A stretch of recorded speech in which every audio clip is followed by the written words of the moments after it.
Hi, I'm Chris Wolfe, physical therapist, based out of Nashville, Tennessee. Today we're talking about plantar fasciitis, treating it with PiezoWave, shockwave. Before I treat anything with shockwave therapy, I want to get an ultrasound image, not just to look at tissue quality, but also to get a proper depth of the tissue that I'm going to be treating. That helps me to be a little bit more accurate with the gel spacer that I would choose for the treatment as well. So here, I've got Matt on the table. We're going to be looking at his plantar fascia. So if I were to set up, and he's having primary complaints where it attaches to the calcaneus, that medial calcaneal tubercle. So as I assess here, I'll get a hold of his calcaneus. I can do a screenshot.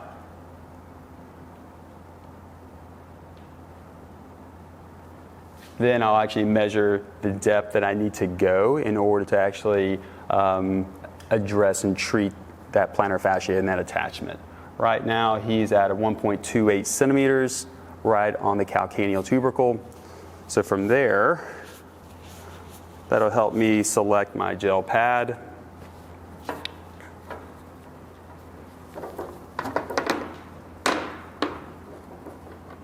If this is his first treatment, then I may choose something of like a 1 centimeter if I need to be careful about hitting his calcaneus a little bit more or treating it.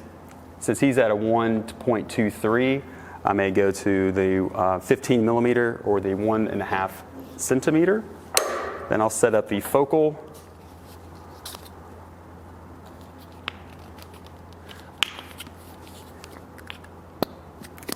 It helps when I use the same gel for the ultrasound.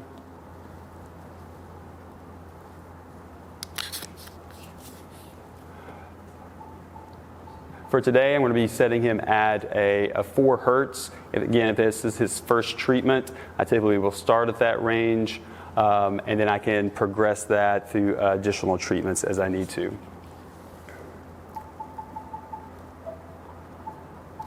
I usually will start somewhere in the lower range of the frequency, maybe around 5 or 6, and then start to ramp up after he's indicating to me that he can tolerate that treatment.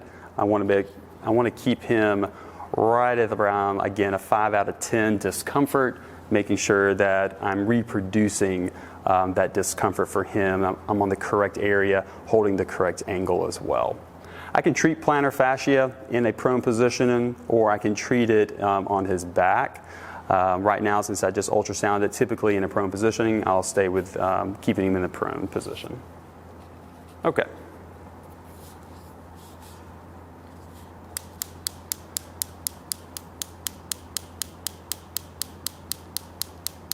All right, now I'm going to choose my best angle, but I always need to be communicating with my patient.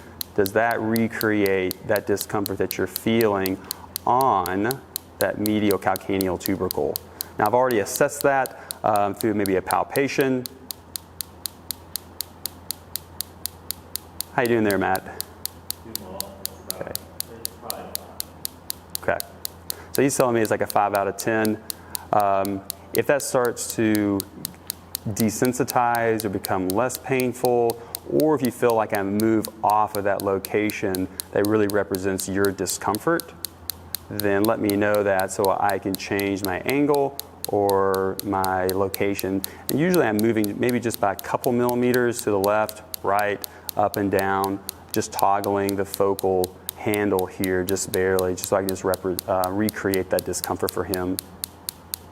And again, it's important to keep him at that at his tolerance level, but keeping him on the upper end, again, the 5, 6 out of discomfort range has been shown to be best practice for really maximizing our results.